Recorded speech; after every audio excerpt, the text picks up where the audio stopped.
병원비 쓰라며 준 카드로 명품을 샀다고? 도연의 목소리는 낮지만 단호했다. 미라는 말을 잃었고 영자는 조용히 중얼거렸다.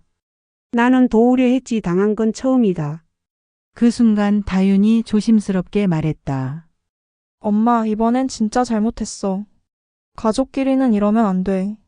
서울 외곽 신도시 회색 아파트 단지가 줄지어 서 있는 곳. 그 사이 햇볕이 잘 드는 작은 오피스텔 하나가 있다. 그 안에서 나는 매일 커튼을 걷고 창문을 열어 바람을 맞는다. 이곳은 내가 살던 전남 고흥의 시골 마을과는 너무도 다르다. 고요한 바람 대신 차 소리, 새소리 대신 공사장 망치 소리. 그래도 여긴 내 아들 도연이 사는 동네고 손녀 다윤이가 자라는 동네다. 그래서 참았다. 도시 바람은 차갑고 사람들 표정도 서늘했지만 가족 가까이 사는 게 어딘가 싶었다. 나는 유영자 올해 73이다. 간호조무사로 40년을 살았다. 병든 사람들 손 잡아주며 밥 먹이고 약 챙기고 진료 보조하다 눈 뜨니 환갑이더라. 그 뒤로는 청소 일도 했다. 등 허리 다 빠질 정도로 일했지만 그게 내 삶이었다. 가난했지만 부끄럽진 않았다. 도연이 아빠, 그 사람 세상 떠나고 혼자 밥벌이하며 아이 키우다 보니 마음이 강해졌다. 그리고 무너지는 법을 잊었다. 눈물이 나도 웃고 억울해도 참았다. 왜냐면 남들 보기에 괜찮은 엄마이고 싶었으니까. 하지만 요즘 들어 자꾸 약해진다. 아침에 눈을 떠도 허리가 아프고 밥을 먹어도 입맛이 없다. 그리고 문득문득 혼자인 게 참 쓸쓸하다. 하지만 도연은 바쁘고 다윤이도 이제 사춘기다. 내가 찾는다고 달려와 줄 나이는 아니다. 도연이는 효자다. 엄마, 오피스텔이라도 하나 구해드릴게요. 우리 집 근처로요. 그 말이 고마워서 그날 바로 짐을 쌌다. 친구도 이웃도 텃밭도 다 뒤로하고 이 도시로 올라왔다. 그리고 며느리 미란을 다시 마주했다. 미란은 예쁘다. 똑 부러진다. 말도 잘한다. 그런데 뭔가 늘 멀다. 첫 만남 땐 웃으며 내 손을 잡더니 갈수록 눈길을 피한다. 반찬 싸가면 이거 너무 짜서 애는 못 먹어요. 용돈을 건네면 괜찮아요. 저희 잘 살아요. 그 말들이 이상하게 비수처럼 꽂혔다. 나는 잘 살아요라는 말이 그렇게 차갑게 들릴 줄 몰랐다. 엄마랑 같이 밥 한 끼 먹자던 말은 들은 적이 없다. 명절에도 친정엔 100만 원짜리 선물 보내고 우리 집엔 편의점 떡국떡 한 봉지 놓고 간다. 물론 나도 안다. 요즘 며느리들 그런다. 근데 왜 자꾸 속이 쓰릴까? 어느 날 아침부터 미란에게 전화가 왔다. 어머니, 저 잠깐 들를게요. 어버이날이니까요. 나는 괜히 마음이 설렜다. 이 나이에도 어버이날은 특별했다. 카네이션 하나 안 줘도 좋다. 그저 손녀 손이라도 한번 잡고 아들 얼굴이나 보며 밥 한 술 같이 먹고 싶었다. 현관벨이 울리고 미란이 들어섰다. 화장은 진하게 했고 옷차림은 근사했다. 하지만 표정은 싱겁고 눈은 바빴다. 미란아. 우리 다윤이는 안 왔어? 아, 애가 뭐 이런 날마다 따라다니겠어요? 오늘 일정도 좀 많고 저 오래 못 있어요. 그 말에 순간 마음이 움츠러들었다. 그리고 미라는 가방에서 종이봉투 하나를 꺼내더니 내 앞에 툭 하고 내려놓았다. 이거요. 카네이션도 비싸서요. 그냥 이걸로 쓰세요. 순간 뭔가가 툭 하고 끊어졌다. 나는 멍하니 봉투를 내려다봤다. 들어있는 건 3만 원. 말없이 한숨도 없이. 그 자리에서 얼굴이 화끈거렸다. 심장이 울렁이고 손끝이 떨렸다. 내가 뭐 그렇게 하찮은 사람이었나. 그래도 참았다. 억지로 미소를 지으며 말했다. 그래 바쁜데 와줘서 고맙다. 미라는 벌떡 일어나며 그럼 전 이만요 하고 문을 닫았다. 문이 쾅 하고 닫히는 소리에 내 가슴도 쿵 내려앉았다. 그날 밤 창문을 닫고도 찬바람이 계속 들어오는 느낌이었다. 나는 혼잣말을 했다. 돈이 문제가 아니야, 마음이. 내 마음이 너무 가벼워 보였던 거야. 그리고 나는 처음으로 그 카드 생각이 났다. 내가 미란에게 건넸던 카드. 혹시 설마 아니겠지? 하지만 마음 한편이 불길하게 쿡쿡 쑤셨다. 그게 문제의 시작이었다. 며느리가 다녀간 뒤 며칠이 지났다. 집은 고요했고 TV 소리만 귓가를 맴돌았다. 하지만 내 마음속은 조용하지 않았다. 어느 순간부터 잠을 자도 금방 깨고 밥을 먹어도 체한 것처럼 더부룩했다. 나는 그날의 봉투를 아직도 버리지 못하고 있었다. 서랍을 열면 가장 아래 구겨진 종이 봉투 하나. 그 안엔 아직 그대로 3만 원이 들어 있었다. 차라리 안 줬으면 덜 상했을 텐데. 자꾸 그런 생각이 들었다. 그러다 문득 오래전 일이 떠올랐다. 그 카드. 내가 직접 만들어 아들에게 건넸던 그 신용카드. 도연아, 엄마가 혹시 급한 병원비 생기면 쓰려고 만든 카드야. 혹시라도 무슨 일 생기면 내가 대신 써도 돼. 엄마, 안 써. 그런 일 없을 거야. 그냥 갖고 계세요. 그때 미란이 옆에서 슬쩍 웃으며 말했다. 어머님, 병원 다니시려면 요즘 다 카드 있어야 해요. 그냥 저 주세요. 병원 예약이나 결제 제가 도와드릴게요. 나는 고마웠다. 그렇게라도 챙기려는 마음이 예뻐 보였다. 하지만 지금은 그때 내 손에서 빠져나간 카드가 떠올라 속이 매캐해졌다. 나는 망설이다가 건강보험공단 앱을 켰다. 요즘엔 어르신들도 다 한다며 도연이 알려준 방법이었다. 최근 진료 내역 없음. 병원비 결제 내역 없음. 나는 숨이 멎는 줄 알았다. 카드로 병원비를 썼다면 기록이 있어야 했다. 하지만 아무것도 없었다. 그 순간 머리끝이 싸늘해졌다. 어떤 직감이 강하게 스쳤다. 이거 병원비로 쓴 거 아니네. 손이 떨렸다. 나는 조용히 서랍에서 카드 명세서를 꺼내 들었다. 몇 장 남아있던 고지서를 펼쳐보니 익숙하지 않은 이름들이 적혀 있었다. 앤티크 블루 48만 9천 원. 뷰드라팡 79만 원. 나는 눈을 가늘게 떴다. 이게 뭐야? 검색을 해보니 전부 고급 화장품이나 명품 잡화점이었다. 심장이 두근거렸다. 얼굴에 열이 확 올랐다. 가슴이 조이고 속이 울렁거렸다. 카드 뒤에는 분명 내 이름이 있었다. 미라는 분명히 알았을 것이다.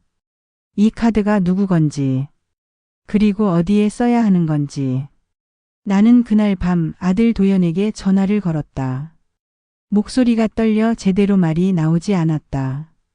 도연아, 혹시 내 엄마 카드로 미란이가 무슨 큰 돈을 쓴 적 있니?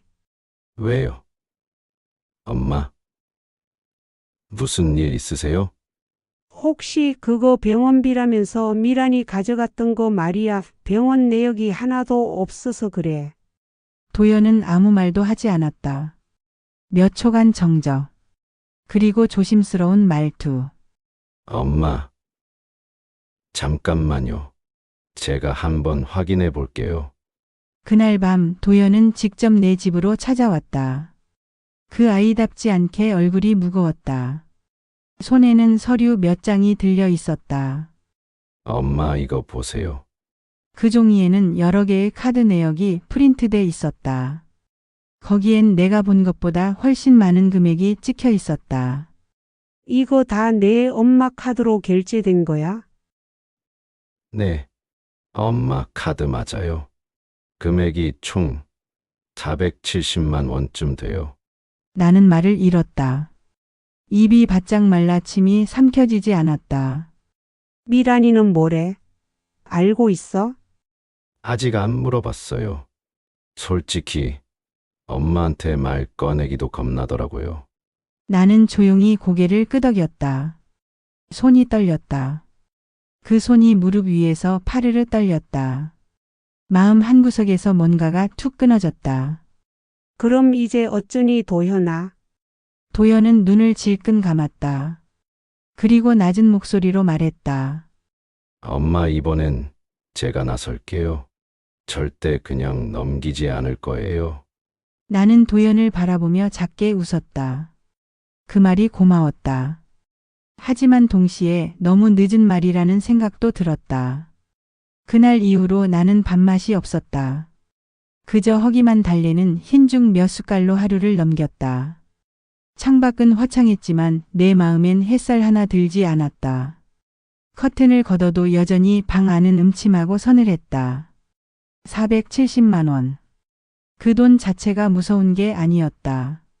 내가 건넨 신뢰, 내 이름으로 결제된 물건들, 그리고 병원비라며 받아간 카드. 그 모든 게 거짓이었다는 사실이 나를 무너뜨렸다. 며칠 뒤 도연이가 다시 집에 왔다. 표정이 더 단단해져 있었다. 양복 차림에 넥타이까지 맨 걸 보니 퇴근길이었다. 엄마, 정리 좀 했어요. 미란이하고는 아직 대면 안 했어요. 말 꺼내면 싸움이 날까봐. 도연은 내 손을 꼭 잡았다. 그 손이 예전보다 거칠고 딱딱했다. 제가 다 책임질게요. 엄마 돈 제가 갚을게요. 대신 그는 한숨을 쉬며 말을 이었다. 미란이 이대로 두진 않겠어요. 이번엔 엄마 편 들 거예요. 나는 조용히 고개를 끄덕였다. 마음은 복잡했다. 도연이 나선다니 고마웠다. 하지만 동시에 걱정도 됐다. 혹시 이 일로 저 부부가 금이 가지는 않을까? 손녀 다윤이 앞에서 상처만 주는 건 아닐까? 그날 밤 나는 도연이 나간 후 한참을 앉아 있었다. 혼잣말이 입에서 흘러나왔다. 사람 마음이라는 게 참줘도 받지도 못해도 아프네. 이틀 후 도연이 가족 단톡방에 글을 올렸다. 그 내용은 단순했다. 어머니 카드로 470만 원 상당의 명품 및 화장품 결제 내역 확인. 현금 영수증 발급 완료. 명의자 정미란. 병원비로 사용한 건 아님. 가족 간 신뢰를 위해 이 문제 따로 정리하겠습니다. 단 몇 줄. 하지만 그 글은 폭탄 같았다. 나는 단톡방을 보고 손을 덜덜 떨었다. 아이고야, 이걸 왜 여기다 올렸니? 문자 알림이 울리고 곧 미란에게서 전화가 왔다.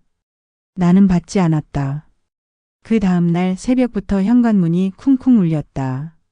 어머니, 저예요. 미란이에요. 나는 천천히 일어났다. 심장이 콩닥거리고 다리가 힘이 풀렸다. 문을 열자 미란이 서 있었다. 머리는 흐트러져 있었고 눈가는 부어 있었다. 도대체 이게 뭐예요? 세무서에서 문자 오고 카드 내역 어쩌고 이게 어떻게 된 일이에요? 목소리는 다급했고 눈빛은 흔들렸다. 나는 조용히 말했다. 내가 쓴 카드 내 이름으로 된 거야. 병원비로 쓴다더니 명품을 샀더구나. 미라는 입을 벌리다 이내 닫았다. 말이 안 나오는 얼굴이었다. 아니에요. 저는 그냥 어머님이 쓰시라던 걸 잠깐 썼고 병원비로 쓰라고 했지. 쇼핑하라고 준 거 아니야. 목소리가 떨렸다. 그러자 미란이 울먹이며 외쳤다. 정말 몰랐어요. 그렇게 큰 문제 될 줄은. 몰랐다고? 카드 뒷면에 내 이름이 있었잖아. 문자도 갔을 거고. 그제야 미라는 고개를 푹 숙였다. 죄송해요, 어머님. 정말 너무 죄송해요. 그 순간 문이 또 열렸다. 도연이었다. 도연은 조용히 들어오더니 아내를 쳐다봤다. 이제 됐어. 엄마한테 사과했으면 돈은 내가 책임질게. 하지만 다시는 엄마한테 이런 식으로 굴지 마. 그 목소리에 단호함이 묻어 있었다. 나는 조용히 앉아 그 장면을 바라봤다. 그 순간 마음이 시원하면서도 서글펐다. 우리 도연이 이렇게 단단해졌구나. 하지만 한편으로는 그걸 보려면 내가 이렇게 상처받아야 했을까? 라는 생각도 들었다. 다윤이는 그 자리에 없었다. 하지만 이 아이가 이 모든 걸 보게 된다면 나는 그게 가장 무서웠다. 아이 앞에서 부끄러운 어른이 되면 안 돼. 그날 밤 나는 기도하듯 마음을 다잡았다. 다윤이 앞에서라도 이제부턴 진심으로 마주해야 한다. 며느리 미란이 떠난 뒤 집안은 다시 고요해졌다. 그러나 내 가슴은 온종일 쿵쿵 울렸다. 창밖에 비가 내리기 시작했는데 그 빗소리가 내 속을 두드리는 것 같았다. 찻잔에 물을 따라도 수저를 들어도 손이 자꾸 떨렸다. 사람 마음이란 게 참 약하다 싶었다. 도연이는 그날 이후에도 몇 번 더 찾아왔다. 엄마 괜찮아? 그 한마디에 나는 그저 고개만 끄덕였다. 엄마. 내가 그 카드 없애버릴게. 다신 그런 일 없을 거야. 내가 470만 원 다 갚고 앞으로는 무슨 일이 있어도 엄마 편 설게. 그 말이 고마웠다. 정말이지 속이 뻥 뚫리는 기분이었다. 하지만 마음 한쪽에서 또 다른 감정이 올라왔다. 이런 일로 우리 가족이 망가지는 건 아닐까? 며칠 뒤 뜻밖의 일이 벌어졌다. 그날은 구름 한 점 없는 맑은 오후였다. 창문을 열어놓으니 시원한 바람이 불어왔다. 그때 현관문이 조용히 열렸다. 놀라 고개를 돌리자 손녀 다윤이가 들어오고 있었다. 그 아이는 평소보다 더 조용했고 눈빛이 어딘가 단단했다. 할머니, 저 왔어요. 나는 깜짝 놀라 웃으며 맞이했다. 어이구, 우리 다윤이 웬일이냐? 학교는? 오늘 자율학습이라 일찍 끝났어요. 할머니, 잠깐 얘기해도 돼요? 다윤이는 내 옆에 앉아 조용히 입을 열었다. 할머니, 며칠 전 단톡방에서 봤어요. 그리고 엄마가 화내고 우는 것도 봤어요.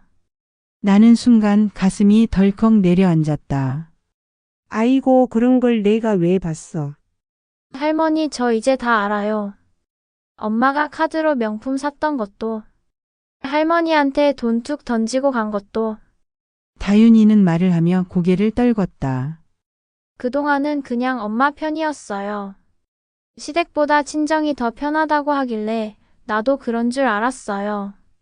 근데 이번엔 아니었어요. 나는 아무 말도 할 수 없었다. 그저 다윤이의 눈을 바라봤다. 다윤이는 고개를 들고 내 눈을 똑바로 마주 보았다. 엄마가 할머니한테 잘못한 거 저도 알아요. 저는 할머니가 우리 가족 안에서 소외된 것 같아서 속상했어요.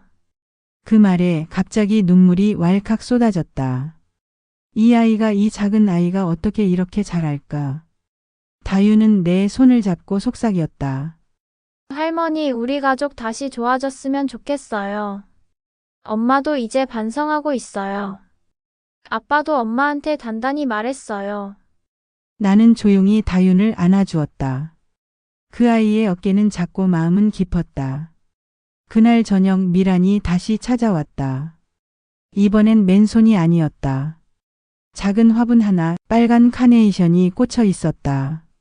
그 손엔 쇼핑백도 들려 있었지만 그것보다 먼저 보인 건 미란의 표정이었다. 어머님, 그 목소리가 참 작았다. 그리고 떨리고 있었다. 정말 죄송했어요. 나는 조용히 말했다. 미란아, 난 돈이 아쉬운 게 아니었어. 그 3만 원 봉투가 내 마음을 찢었어. 사람이 돈보다 마음이 먼저인 걸 그게 서러웠다. 미라는 입술을 꾹 다물더니 고개를 깊이 숙였다. 잘못했어요. 다시는 안 그럴게요. 진심이에요. 나는 고개를 끄덕였다. 그리고 속으로 생각했다. 사람이 실수는 할 수 있어도 마음이 바뀌면 되는 거지. 그날 밤 도연이 집에 들렀다. 엄마. 미란이 이제 정신 차렸어요. 그리고 다윤이가요. 엄마한테 따로 감사 편지 쓴다네요. 나는 고개를 떨궜다. 그리고 처음으로 마음이 녹는 걸 느꼈다. 다윤이, 미란, 도연, 그리고 나.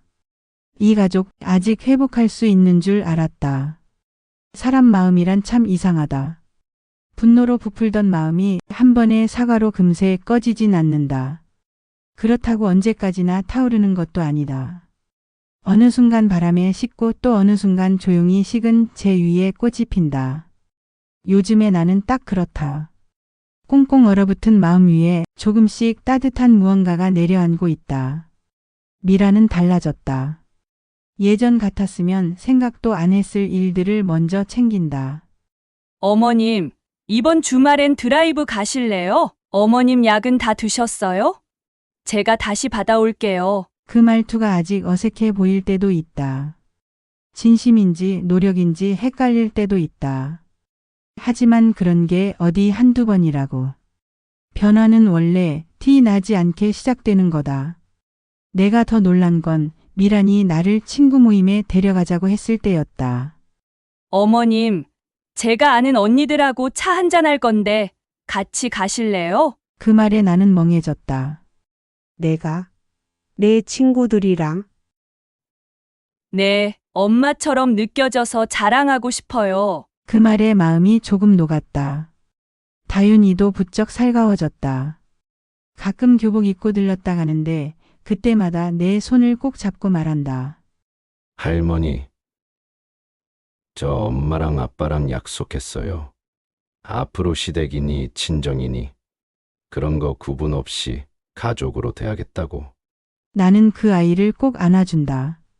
그 따뜻한 품에 내 오랜 외로움이 조금씩 녹아내린다. 며칠 전엔 도연이가 470만 원을 이체해줬다. 엄마, 이건 미란이랑 제 마음이에요.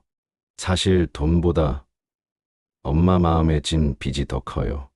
나는 통장을 내려다보다 조용히 말했다. 됐다 도현아. 엄마는 돈보다 내가 나서줘서 고마웠어. 엄마 편 들어줘서 그거면 됐다. 도연은 웃었다. 어릴 적 같았다. 마치 엄마 무릎에 기대고 싶어하는 아이처럼. 봄이 오고 있다. 바람이 따뜻하고 햇살이 부드럽다. 창문을 열면 새 소리가 들리고 내 마음에도 작은 잎이 돋는다. 오늘은 미란이 작은 꽃다발을 안고 왔다. 카네이션이 한 송이. 고급 포장도 없고 편지도 없지만 그 얼굴에 미소가 있었다. 늦었지만 어버이날 다시 챙기고 싶었어요. 나는 웃었다. 됐어. 이번엔 그 마음이 느껴졌으니까. 미란이 눈물을 참으며 말했다.